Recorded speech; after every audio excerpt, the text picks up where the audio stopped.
Listener discretion is advised. This podcast may include profanity and discussion of sensitive topics. Any opinions expressed are those of the speaker and do not reflect the opinions of any other person or entity.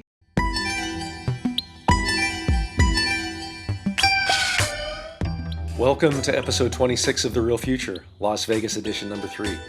I'm photographer John Nyboer, and I started this podcast to share the stories, history, and styles behind street dance, the world's largest arts movement.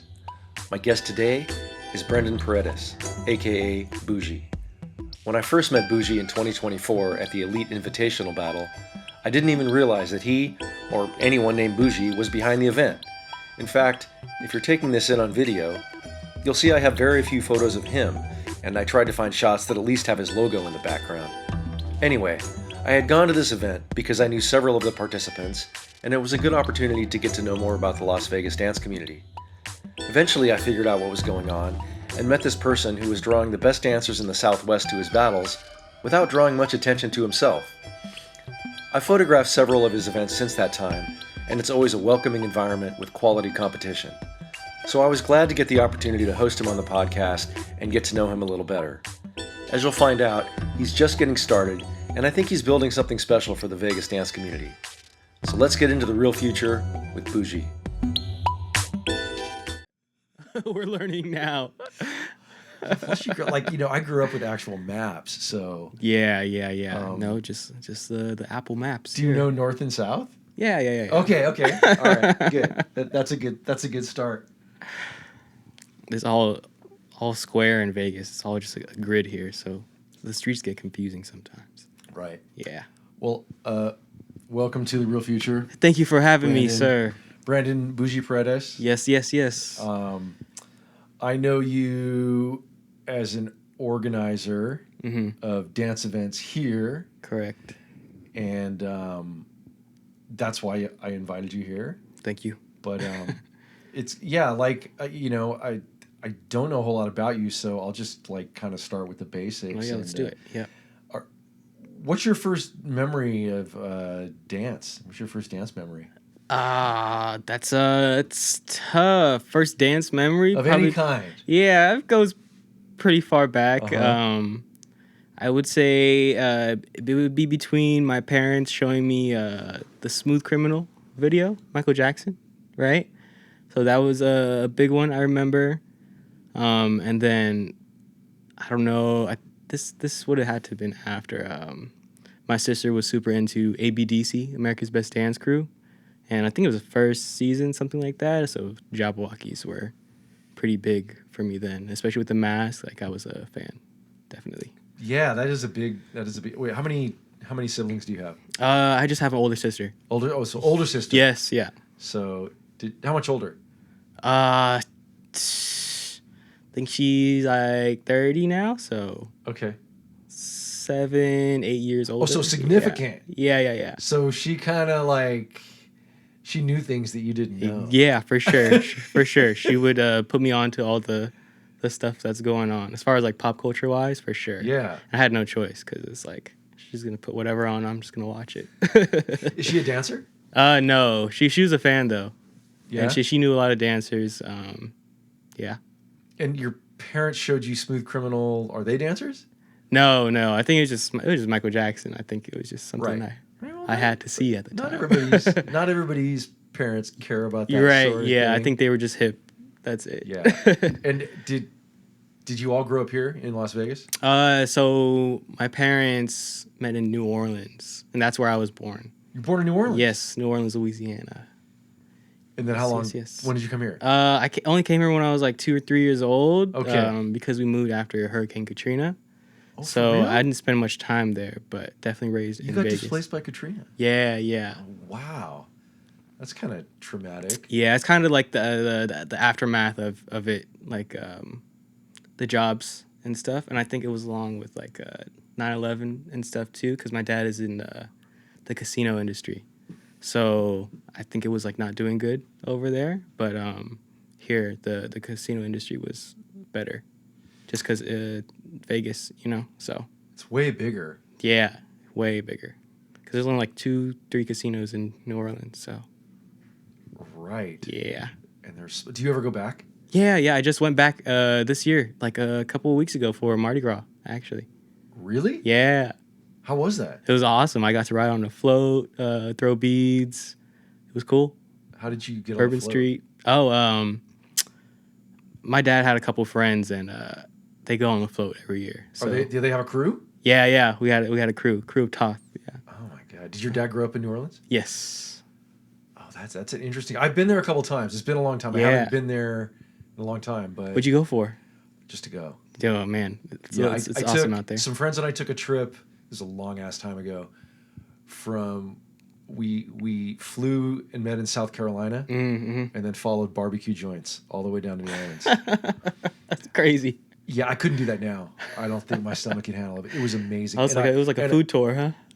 It was nuts, and a southern tour too. Like I hadn't really been to the South at all. Yeah, you know? yeah. So it was a really great trip, and I really can't eat barbecue in LA. It's just it always falls short. Yeah, when you go to the South, it's different. I'm sure. It always falls short. Yeah.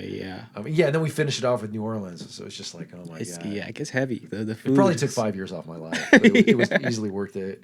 all the cholesterol, right? It's bad. It's really crazy. No, but the food there is great. The culture there is like, I like it. It just feels different over there. Like there's more soul and energy. Like you can feel it in the people, for sure. When you go back, do you go to dance events, or are you just kind of doing family stuff? I have no like knowledge of a scene out there as far as like street dance. There's got to be one, right? I don't even know. It's like so underground sometimes with street dance. It's like super hard to find. But it's whatever. New Orleans, I mean. Yeah, I know they have like a style from New Orleans called like bounce. So maybe they have like people doing that, but I don't know. I mean, if there's like any battles going on or ciphers. Big Frida's kind of become a big deal. What was it? Big Frida's become like kind of a. Big Frida's like the queen of bounce. Oh, okay. Right. So she, went from like being this super niche thing to having a reality show to becoming like a pretty big celebrity. Oh, I didn't even know that. Oh yeah. Oh, yeah. That's huge. She's a real character. Did your mom grow up there too? Yeah. Or well, she grew up in Vietnam and then moved around like after the Vietnam War. Mm-hmm. So she came in like to Kentucky or something like that, and ended up in New Orleans after a while. Wow. And like settled down there, and then I think my parents met at like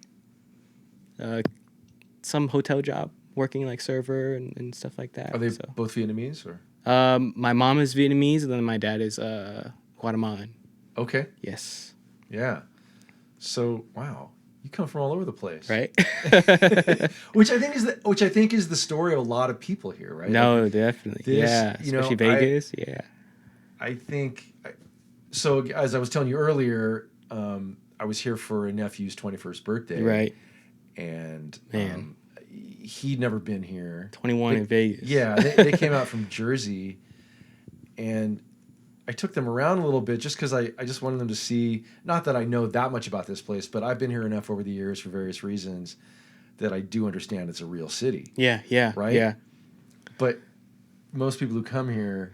Like it's not a real city as in how? Like... Because you come to the Strip. Oh, most people never leave their casino. And if they do, it's just to walk up and down the Strip. Right. Or they're taking some Grand Canyon tour. Yeah. Or... No, there's stuff outside of it for sure. And then... But that's really... But this is like a big, fairly large by U.S. standards and super diverse city. Yeah, definitely. So I guess that's why your parents ended up here. Right. When did you start getting into dance? So it wasn't actually later until like high school. 2019, I believe, was the first year I actually started dancing. Okay. I attended my first dance class. So that's what I consider I first started dancing. But I think inspiration to get to that point definitely came a couple years or maybe a year before that. I must have seen something before that point though. I think it was maybe Late Twins on NBC World of Dance. Yeah. So I liked that a lot, and then I started following them on YouTube, looking at more videos, compilations of their stuff, and became a fan. And then I went to World of Dance when I started finding more other people like Key to the Grade and like other bigger dancers. Was that here in LA? That was here. So and that was like the last time they did World of Dance here, which is 2017, I believe. Right. And yeah, that's where like I first got like my in-person introduction to dance. Were you focused on the teams, or were you focused on the street styles? I don't even know. I don't think I knew what I was looking at. I kind of just I don't know. I kind of just went. I think Key to the Great was the person that I was there to see, probably like. But there were a whole bunch of people like John Buggs was there. A whole bunch of different showcases, like from teams and a lot. But yeah, I didn't even know what I was looking at. I was just kind of there to see what was up. Didn't know anyone yet. And then, but it was like 2019. So you haven't really been dancing that long, actually. No, like 7 years ish. Yeah. And what is your main foundation? I feel like I've dabbled in a whole bunch of different things. I feel like at this point it's probably hip hop. Did you start in studios, or did you start? I started in studios for sure. So 2017 was when I started like watching dance stuff ish, and it took me until 2019 to actually get into the studio. But I believe it was because my junior year of high school I joined the school dance team. So yeah, and they were like doing competition and stuff, and you had to like try out and whatnot. But yeah, and it was like an all boys dancing. It was like 10 guys. Did you do that for all 4 years? No, I actually like dropped out within like the first 3 months before our first competition even, and I like couldn't handle it. I just couldn't handle the heat of it, I guess. And it was just like, I don't know. If you've been in competition dance, it's definitely intense, and there's like a lot of bickering back and forth between you and your team sometimes, you know? So I was like, I don't like this, I don't think. Especially with it being my first introduction, right? So how come that didn't turn you off, and then how did you keep pursuing? How did you know that there was another avenue? I don't know. I don't think my departure was received the best, so I kind of felt like I had to prove something. You weren't a quitter, you just were quitting that. Yeah, and I still wanted to dance, and I still wanted to be at like just as high of a level, if not higher of level of dance as if I were to stay with the program that I did, right? So, you know, you just look at dance studios, like Google search dance studios in Las Vegas, and one of the ones that popped up was Prodigy Training Center, and I knew a couple people that already went there as well, so I just went and dropped into like the beginner class. And was there a particular teacher that became like the teacher that you were most interested in, or became a mentor, or? So I first started off in like choreography mostly, and when I did, I was taking a lot of classes from his name is Trey. So he would like help me out. He was trying to help me get better through choreography and stuff like that. But then I started going to battles, because they actually hosted battles at that studio, like their own battles. Like the studio would host a battle, right? So yeah, I would go to those. They would do it for like Halloween and Christmas and like holidays, right? So that was my first exposure, and you had like a lot more people. It was like a little more active back then than it is now, in a different way. Like there was just a completely different set of people, pretty much, right? So it was really cool. But yeah, after that, I started taking like more freestyle classes. Okay. And the main teacher was Joe Styles, so that was pretty cool. Oh yeah, I see him at all your events. Yeah, so yeah. You guys. Do you consider him a mentor? I only really took classes from him in the beginning, just because they were like, that was the only person they had teaching. Yeah. But after that, it was like not much. Like so yeah, just in the beginning stage, I would say. Yeah. Where did everybody go? Like you said, the people who participated then is a totally different set of people who participate. Yeah, like, a lot of them live in LA about? now. Like I remember, Clocks. Of course, yeah. Yeah, he used to live here, and he used to battle a lot. I never like officially met him or anything, but that was one person that I like stood out to me when I would go like early on. Is like, oh shit, this guy's like winning all back to back and like all that. They used to have a crew called or I think they still do, but they don't really do stuff together anymore. It's called Bang Squad. So it was like Clocks, Hatmaker, Janoy, even Yeah, I didn't know they were all. there's like a whole bunch of them. Tomasi, yeah, a lot of people. Yeah, I mostly think of him as like an individual. Right, yeah. But that once upon a time, yeah, they were on crew. Even I think Slavic was part of that crew as well. Wow. Yeah, right. So, yeah, Slavic used to come through Slim's classes every once in a while. right. Yeah, so that's like before like he went viral and everything. And I started trying to go to other studios to like find freestyle classes and stuff, which I believe I did, and was taught by two crumpers.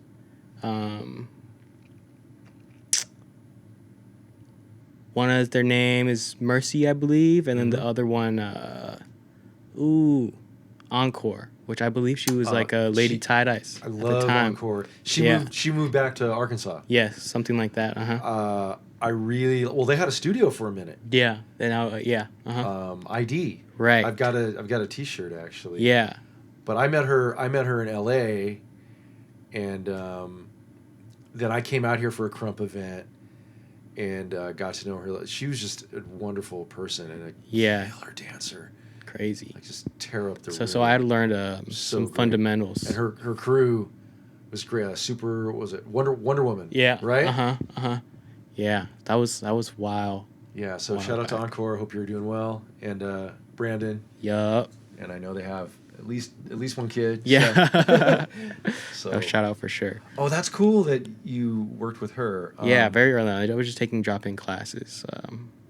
You organize a lot of events here, and it like seems like everybody here knows you and likes your events. I mean, but it's kind of interesting that you.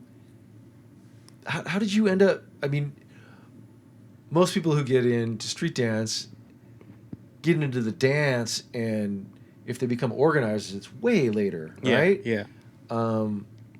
What, like, how does this work? What gave you the idea that you should start So, hosting? Because for some background of people that don't know, like, there's a lot of great dancers out here, and if I go to a Boujee event, I mean, it's not just young people just starting out. Like, well, Joe Styles is showing up, John right. Bogues is showing up. Yeah. You know, you could name a lot more names than I could, but it's not. It's everybody. Like you have some gravity as someone who with like not a ton of experience. So Right. that's what I want to know about. Okay. So, good segue from the last one, I guess, is from those little outdoor sessions with just the three of us. Yeah. Pretty much Boujee Block was born out of those.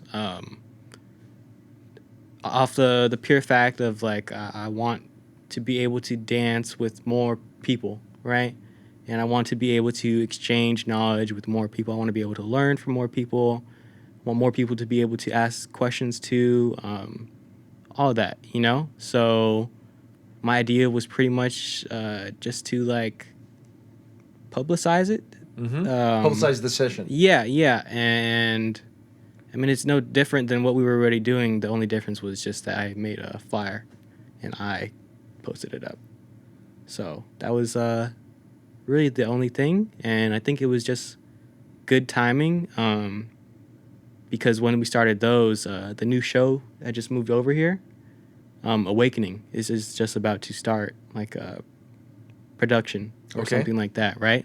So they are moved like definitely over 15 like world-class street dancers to Las Vegas.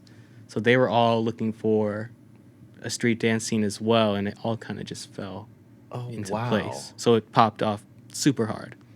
And we just did that for a year, like just sessions outdoor, no events. Is that show still running? Yeah. Still running. So yeah, like we just did the session for like a year and a half, and it wasn't until my friend Trey, the same one that taught me like choreography and stuff, he kind of helped me realize what I was building and, you know, what it could be with like events and stuff. Because before that, he was throwing battles. Maybe it was like his first or second year just throwing battles called the Time Chamber, if you've heard of those. I'm not. Yeah, he'll always throw like over $2,000 prize, and it's always like huge battle here in Vegas. Like they did it huge the first 2 years, really. Like Kid and Midas won that one, and it was like it's like a movie. Like still one of the best events I've been to for sure. So after that, he kind of showed me the ropes of like event organizing. I don't think it was much at that point. We kind of were just like throwing money up, get a venue, get judges. That's it, right? But yeah, and then that's how Queen of the Block started. So that was the very first event I did was Queen of the Block. I think that was like May 2023. And then, so the last one you did was that 2022. the last one where you had Miss Funk, Miss Prissy, Yep. and who else was Tasha. it? And Latasha Tasha's- Barnes. Yep. Was that the third one or the second? That was the one? third edition. That was the third edition. Yes. Yeah. So that must. If you've Yep, been doing it every yep. year, that then you're right. Yeah. 23. So Boujee Block was the name of the session, first of all. Is that Yes. correct? Yes. Boujee And Block started as a before I ask session. you more details about organizing, what's up with the Boujee? Like, Boujee. What are the origins of that? That was, I mean, that's what I was signing up as already as my battle name, right?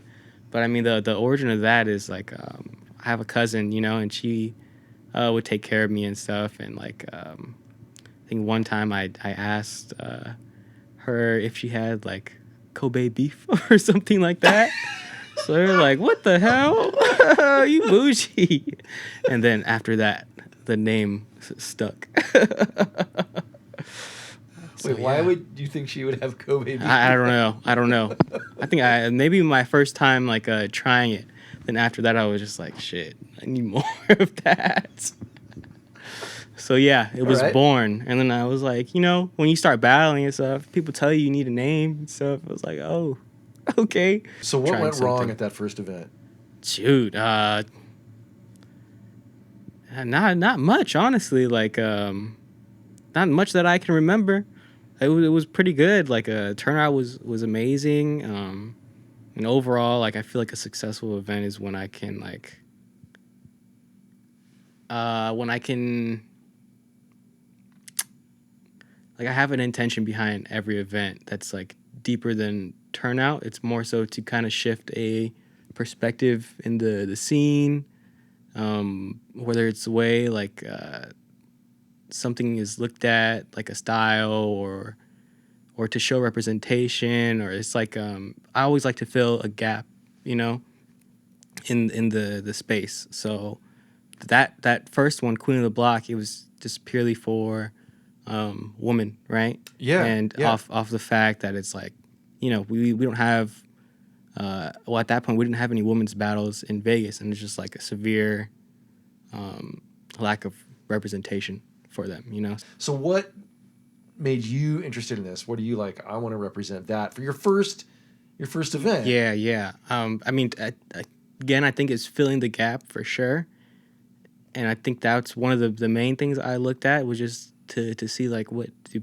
we actually need, right? Yeah. Like and also it's like coming up in the dancing, like I was surrounded by so many like dope female peers and like dope movers, right? That were also ladies like Janaya is one, Ilmani, and it's like, I don't know, you don't really get the chance to see them shine in a certain light sometimes. So it's like it was important, and it's like it just switches it up too. Like I like to keep things fresh as well now, but I mean, at that point it was just something different than anyone's ever been to, you know.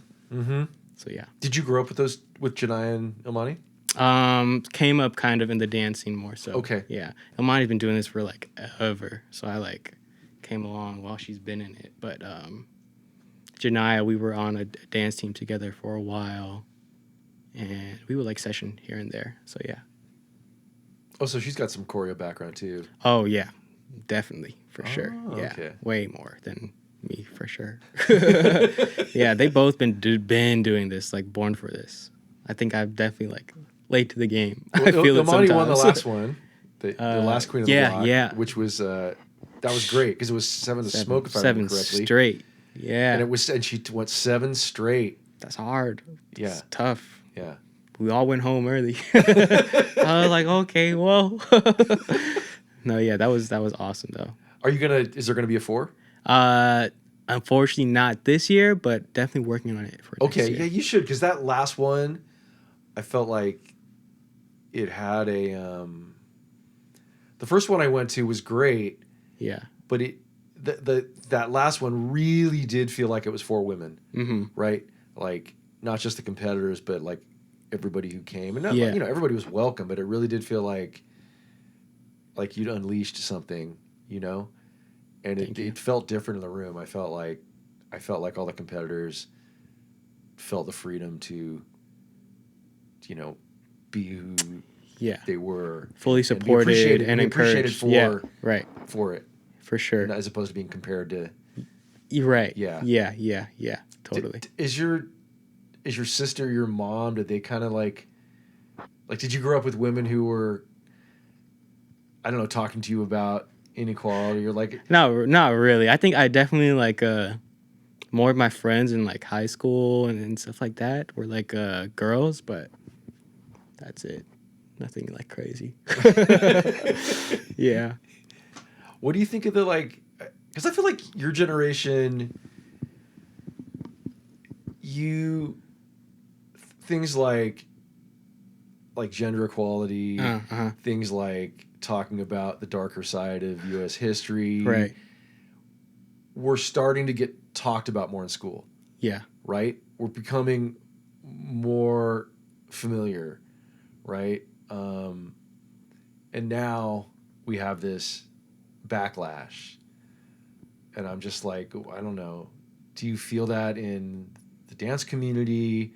Do you think the dance community is ahead of the curve in this? Backlash as far as like... I mean, we've got this dipshit in office who like doesn't respect women. We have we have literally schools saying, like throwing out books that talk about slavery. That talk about Chinese people building the railroads. That talk about, well, Mexico used to be part of the United States and it's all this kind of stuff.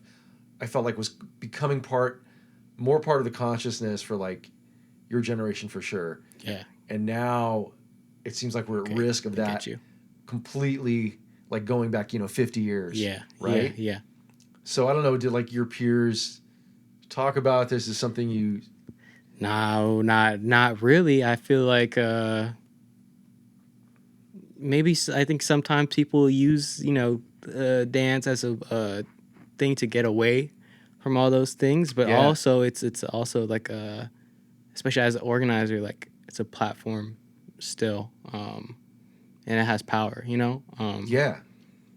So I mean I even like with the Queen of the Block stuff and like I there's definitely like the attendance for that event is like drastically different than the attendance for like my other events. I feel like not as many guys come to that at all, and it's hard honestly to like look at throwing that because it's like it's just not a lot of people come to support, unfortunately.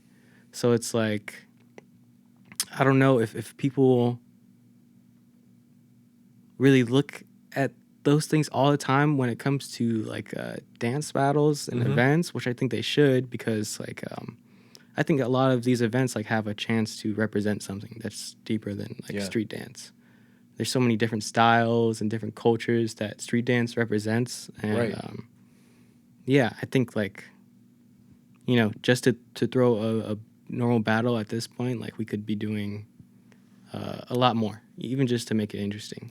The socks event that I throw, like that is kind of the same idea, like to combine the world of contemporary dance and to combine the world of street dance together, so because there's so many similarities we share, and especially like on the improv or freestyle side, like there's so much that we can be taking from each other. And it's like contemporary dancers have just like such great movement quality, and especially when you give them like their own music, like it's a different game, really. Yeah, I love seeing dancers who've come into street styles with that background. Yeah, it's always awesome. yeah, it's so dope to see like how they fuse it and just like, yeah. It's crazy. do you since you obviously are attracted to this, know something about it? Do you go to like theater events occasionally? No, no theater or anything. Like traveling companies. No, I haven't been able to see one of those. Mm-hmm. I do go to a lot of contemporary like classes. They'll all like okay. I'll film them usually. But yeah, I like to like there's a couple like friends that do like shows out here and stuff too. Yeah. Like they'll throw their own contemporary like shows at a venue, and those are nice too. And you go to those? Yeah. Yeah. So I try to like keep my foot in it a little bit as much. Right. Yeah. I know there's a lot of discussion about judging.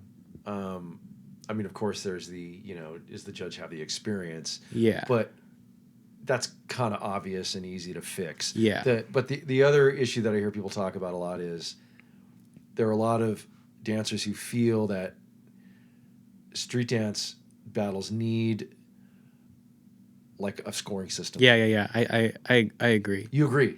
Yeah, it's sometimes though, it's just like street dance battles are so subjective, which for that reason exactly like there should be a scoring system, but also it's like to get that scoring system and for it to be like universal, it just takes a lot of work. Like definitely like a Storm, the breaker, like their system is definitely like the closest, even like with the Olympics and stuff, like they used it officially, but I don't know. I think sometimes it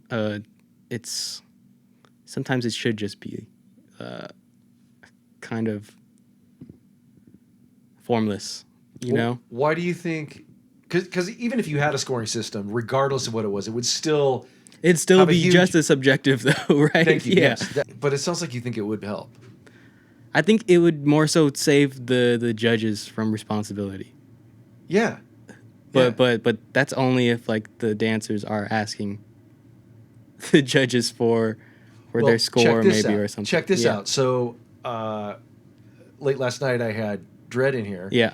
And he recently judged an event. And it was your event. And he said that he gave every dancer feedback every round. Yeah. So, and he said that was really appreciated. I was like, oh yeah, I mean, it's a lot of work, but it also said for him as a judge, it kept him focused.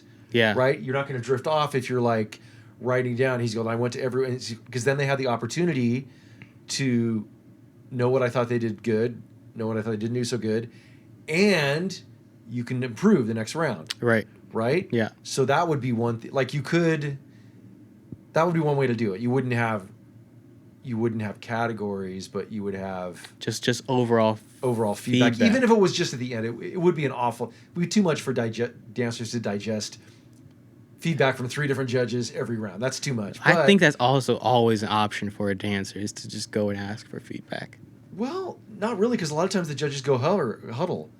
Oh. And then they come back. Oh, I mean, maybe not directly after. At the end, you're right. But it's also hard, and a lot of times judges got a bolt, or the dancers got a bolt, and you've been there a long time, so it would be kind of nice to be like, you're going to get a sheet with some commentary.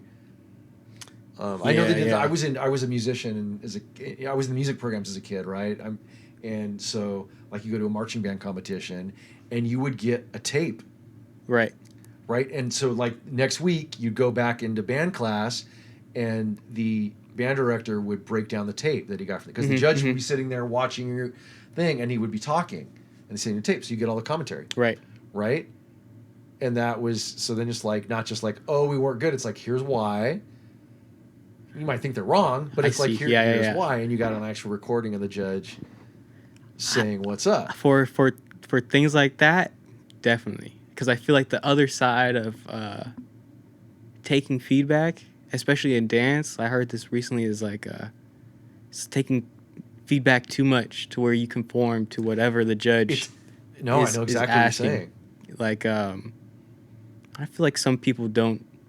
I don't think they like, especially for something as subjective as like a dance battle, like to ask for feedback over like maybe like a tie that way is like only asking for like the opinion of one person. Do you ask for feedback? I used to, but I don't even battle as much now. I really just do it because just to have fun, whatever. Yeah. So yeah. Well, do you like when you throw an event? What do you find people like? People generally like your events, but you must get some suggestions. I won't call it negative feedback, but you must get. Well, hopefully, right? Otherwise, how do you build? It's always about like it's either about the judges or the DJ, or maybe the event was too long. But I mean, you can only control one of those things, Yeah, the long thing. I would say that's the only thing I can really control is how long the event runs. That because if anything, that was my fault because we took too long to cipher, or the judges took too long to decide the top 16 or whatever. But as far as the judges and the DJ, that's always subjective. Like, and I will definitely take like feedback, but it's hard sometimes when it's like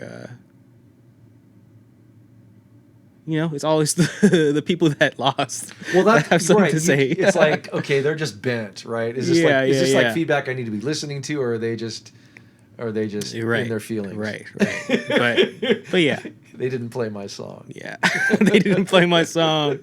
The DJ is always like literally 50-50. But I think the judges probably more in control, but yeah, man, the DJ, you're getting random music. You got like Hans and you got Mahey and yeah, they're just killing it. Anybody's got complaints about that, it's like that's on them.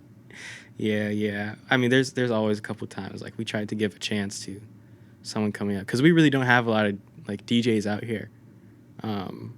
What? No, Hans doesn't live out here. Oh, I know, but Mahey, yeah, she does a lot of like club gigs, I think, and stuff. But as far as like other DJs outside of that, there's like one.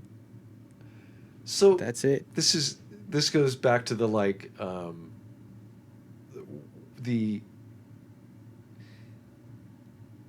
I asked you, I can't remember if we did this on camera, and I don't think it was preliminary. So I had asked you why you started throwing events, and you said it was kind of because there was nothing to do. Right. And so wait, let me ask you about that first.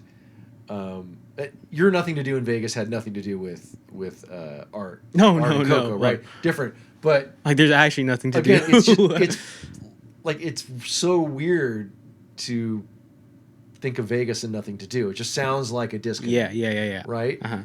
What do you think that's about? Like, I mean, it's like the way it's presented. Vegas, it's like here in the center, like the Strip. There's a whole bunch of everything. It's like the entertainment capital of the world, damn near, right? Right. But right. We have a lot of dancers that are in the shows and stuff. But like that's kind of where the problem is, because it's like all these dancers are working that are here at least. So, there's not always much time to participate in community, and that results in like they're just not having a lot to happen in the community, especially for like freestylers and stuff like that. I don't know, and it's one of those things. It's like it's just a more niche thing, like freestyle, even in the world of dance, like is so niche. I feel like sometimes, and then you get into like styles like popping and crump, and it's like it's hard to find, at least for someone who's just starting out, like I was. I mean, now that I know, like there's been people that live here for forever, that are like some of the best poppers in the world. But until you get to that point, it's like there's nothing out here except for the studios, So. Oh, yeah. Okay. Like organization wise, especially, it's like something that you can go find home base, and like that's all you need to, follow to keep up with everything. Like, what do you think the disconnect is? Like, because it seems like people are starved for community, right? Especially especially, post pandemic, that took another dig out of it, and then the whole kind of like being lost in your phone kind of thing, Yeah, which is a yeah. real thing. Yeah. So it seems like people are kind of like, once they got their head in it, would be like, oh yeah, I this is what I've been missing. Right. No, it's like, it's very inconsistent. But also, it's like, I haven't been the most consistent, at least with like sessions and stuff. But it's like the maybe if you take a week of classes here and you come back 3 months later and you take another week of classes, like you won't see any of the same faces probably.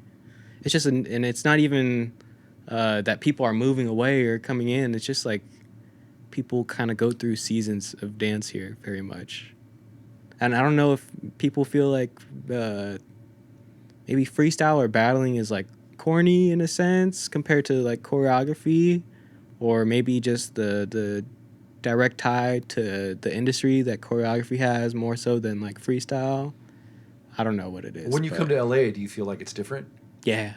What do you think the difference There's is? so many more people that are like interested in participating in community.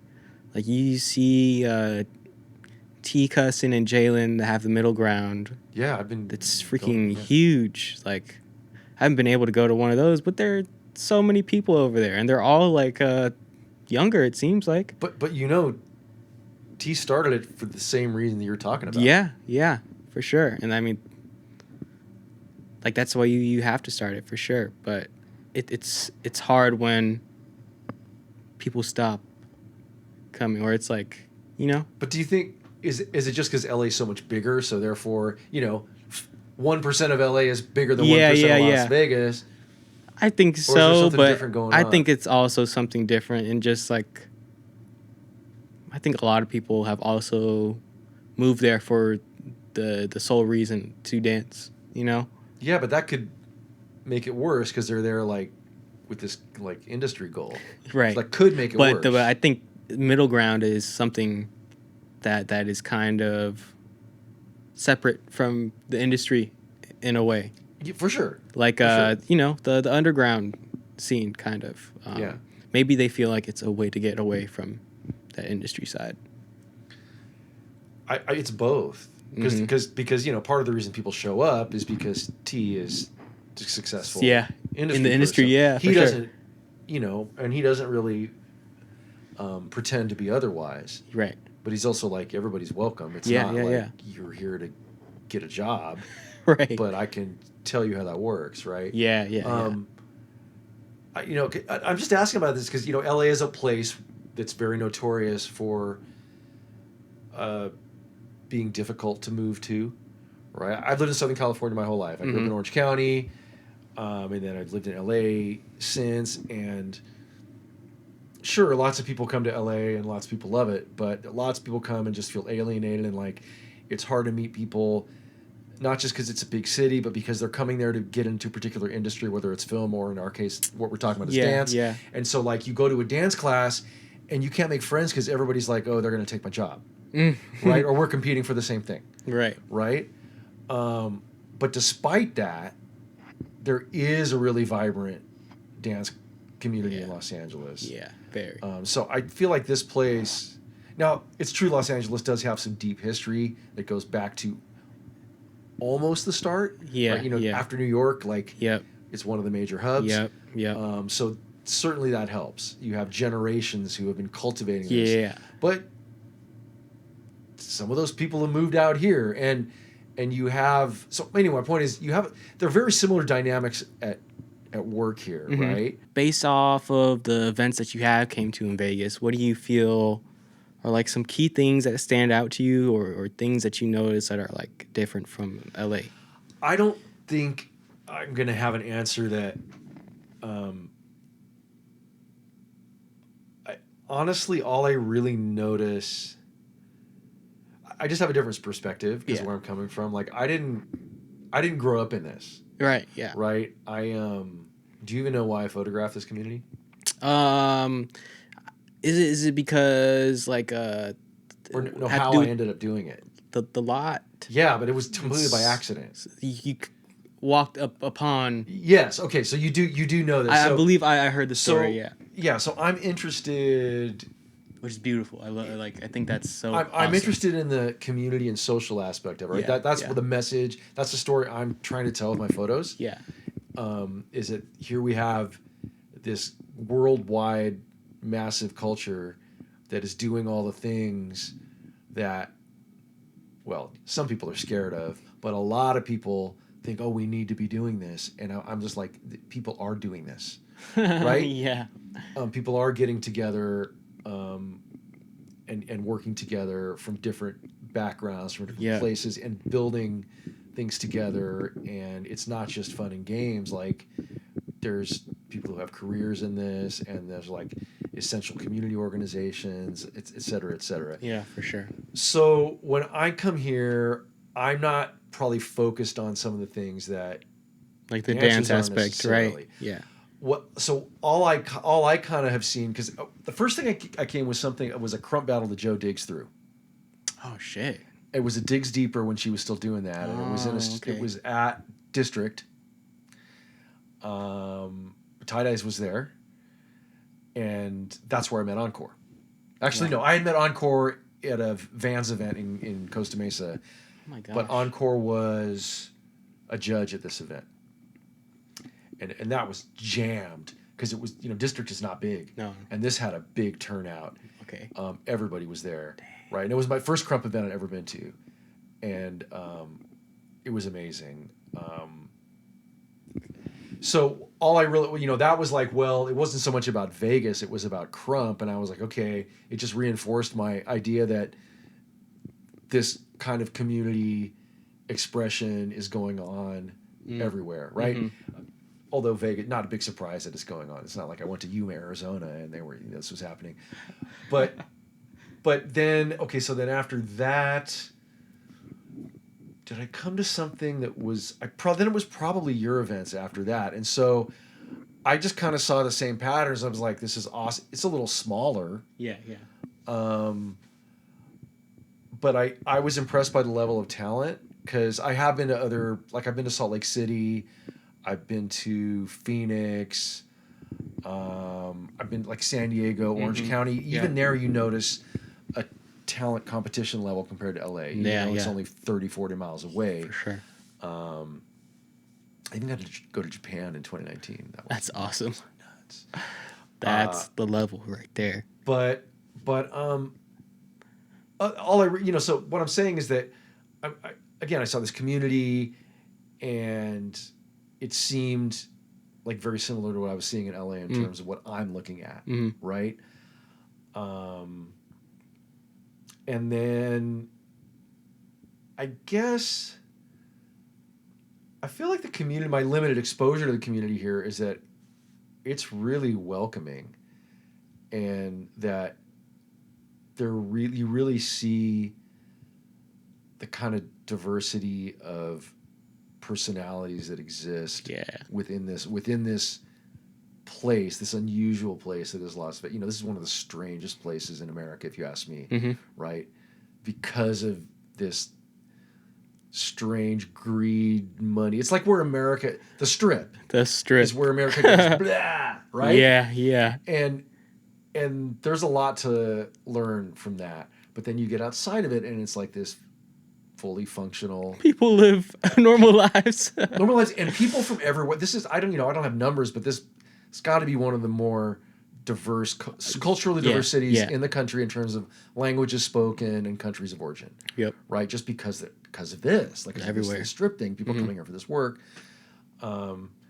So I saw that too, and I liked at your events that, I come there and it just seemed like, the cultures are represented. There were definitely trans people there and gender non-conforming people there who were like welcome in the space, and just all of that was happening, and it felt like a good place to be. Yeah. So it was just kind of cool to see that side of Vegas. And like you've talked about, and like Art talked about, and like Dredd talked about, all this has to revolve around the unusual work schedules of the people here, right? Yeah. So things run late because, like, if you start an event at 6 p.m., everybody's at work. this is gonna be dead. right? Yeah, yeah. Like, and so that's part of the thing here too, and it's nice to see that everybody's game for that. Not Right? everyone, Well, of course but not most everybody, people for sure. But like, Yeah. you go to First Fridays and people are not. Oh, yeah, they're man. not tired at 11. This is just Right? what's just what it is, right? And I love yeah. I've only been to one First Friday, the Ninja Karaoke thing. Mm-hmm. I've only been to one of those, but I loved that, and I loved that it was 40 degrees outside. Oh, fuck. And everybody's like, no problem. Was that last March, right? A Yeah, year and it was ago? the one where all the LA people, a bunch of Versatile people came out, and nobody knew, like, Nobody knew it was outside. And I like the desert, so I knew I had a big jacket. Right. I was ready. Right. But almost nobody from LA was ready, and I was like, oh man. I feel bad. I mean, check the weather report. Come I know, on. right? At We're all least- adults here. No, but even then, like, I wouldn't expect it to be cold in Vegas if I hadn't been here before. Right, I know, but it was chilly. And awfully I windy. like that. Because the only other place I'd seen that was I saw that in Japan, because I was in Japan in January when I went in gosh. 2018. You know, it's like people are still going out because you got winter to deal with, and Japan's a place where you don't have any room indoors. You know, You gotta go outside, right? Like, and so if you're the kind of person who wants to go outside and train, you're still going to do it. Yeah, You know? regardless of what's going on, right? And not everywhere, but like there's a famous spot at the Osaka train station that people go to, and they still go even though it's winter and it's cold. You know, Yeah. So I just like to see that energy. So I don't really see anything that's like super distinctive, just because I'm probably looking at different things. Yeah. Right? Okay, I get you. Yeah. So I appreciate those same things though, for sure. Like just the way that people connect and stuff like that. I think it's interesting, like to look at the things aside from the dance aspect, like because so many different types of people connect at these events. So yeah, it's awesome. yeah, and that's what I was saying. Like that's kind of my mission statement, is like this can happen and is happening, and yeah, it's not perfect. I understand that it's not perfect, but it's just like people are trying. Definitely. And succeeding and like hugging each other, and it's like really okay. Right. And it's not that hard. Yeah. Now, I wish more people would come to like dance events. It's just, Yeah. I think as like outsider, it's probably just like, if you don't dance, maybe it's a little odd. Maybe it can be, Well, there's a lot of factors. I mean, there's what you're saying. For battles, it's really long. Really long. And it's also, generally only standing room, and there's that, right? So it takes, but I can't tell you, like, especially for people who are older, let's like say over like 45, who may love hip hop music, right? There's like, despite the massive growth of street dance culture worldwide, for people who aren't in this culture, a lot of people just kind of think it went away in the 80s. There's not a lot of knowledge that there is a really massive, deep, regularly active culture going on here. right under their noses in every city in the, and to on the me, planet. for Vegas, I think it goes deeper because of the like working industry. Because I never, even as someone that grew up here and going to watch like Cirque du Soleil shows, like it never really clicked in my head that that's like an actual job that you can have, is to be a Cirque du Soleil performer, Yeah. and that you don't even have to know how to do a flip to be a Cirque du Soleil performer. You can be a dancer, You can be a clown, So it's like, it's really crazy because it is really another world and another like community of people that like you don't even know live right next to you, Right, but it's unusual that to see something grow so huge over 50 years approximately. And to be still relatively underground, like, Yeah. like you might see a dance video, you might see a commercial, you might be a fan of the dance shows, and so you see the occasional street dance. That is it though, right? But it doesn't connect like real nobody life. nobody realized, oh, Pop and John is going to a dance battle in a strip mall that I could pay $20 and go see, right?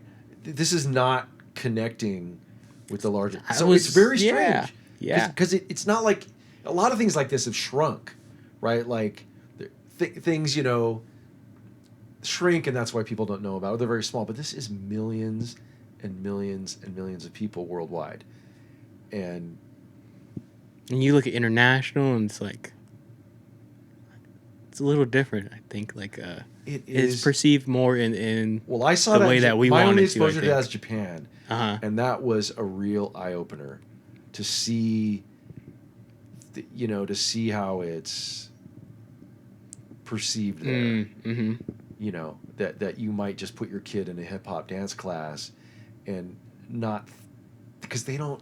We have this cultural baggage here, right? Due to this kind of. The structural racism we have here, it's connected to. It comes out of rough neighborhoods, right? Street dance, yeah. Which, to you and me, is a great thing, and is that's its history. Mm-hmm. Let's embrace that. Yeah. But because of the way this country works, it's a stigma, right, to so many people. That could be keeping people from participating or whatever, right? Yeah, like a lot of people, people just don't know, and they think hip hop, and they think NWA lyrics, yeah, and they think of some shit they saw on the news about the hood. Yeah, right? yeah. And look, this is coming from a guy who grew up in the suburbs of Orange County. Like, I'm not, but for whatever reason, I'm open to this, and I know I don't come from there, and it's all fine, right? Like that's just who I am, and there's an art form going on here that's amazing, and there's a community going on that's amazing, but other countries don't see it like that. They just see it as dance. Right, and I think that's the difference, right? So that's why the people we know that are going to teach in like Mumbai or Manila or Taipei or Saigon or wherever, right? Yeah. They're drawing, well, I don't know about all this, but certainly in China and India and Japan, drawing way bigger numbers for their classes and their workshops. And then the battles in Europe, right? The Juste Booth thing. Yeah. Where they're filling kind of an arena space. And apparently Germany has some of this too. Literally in a stadium. Yeah. And somebody like Versatile Dance Company can go tour a little bit in Europe and have people turn out that aren't necessarily hip hop heads, right? Yeah. Or they just like dance. Mm-hmm. Right. And it's seen as dance. It doesn't have this cultural baggage. Yeah. And I think that's a huge problem here. And again, that's kind of part of what I like to communicate in my photos, right? Is that like this is people. These are like your fellow humans doing this, and it's really beautiful, and addresses a lot of the bullshit that is holding people back. Definitely, yeah. Yeah. Like there's so many people that dance, so many people, and like but still like this community feels small, but in like a good way, like yeah, everyone is definitely very welcoming. But then there are times where you see it's not that small, right? Yeah. Like when you one of the events going on next week, like we get big numbers for. Yeah. Choreographers Carnival. You guys have those in LA, right? Oh yeah. Yeah. I think it was originally it was started in LA. Yeah. But now maybe every month, but it happens regularly. It happens in Vegas now, right? I think after like a while, like they take a little break, right? But we don't get a lot of those things here, so a lot of people come out to like those things, especially like more non-dancers, I think, just to like support, right? And it's also not necessarily street dance. Yeah. Right? It's mixed. I'm not saying it should be. I'm just saying. It's definitely more so choreography because it seems like it doesn't have the stigma attached to it. Yeah, so. that. But yeah, let's I don't know. I feel like you're working toward breaking that down. And, we have to do what we can. Yeah. We'll get there. Anyway, man, thank you for your time. And thank you for having me. I appreciate it. Great to do this. Yes. And thanks for coming on The Real Future. Thank you so much for having me. I appreciate it. Thank you for watching and or listening to The Real Future, a Nyboer photography production. Video is available on YouTube and Spotify, and audio only is available at just about every other podcast outlet, including Apple, iHeartMedia, and Pocket Cast. The Real Future is dedicated to the Los Angeles street dance community and the culture as a whole. Keep moving and join me for the next episode.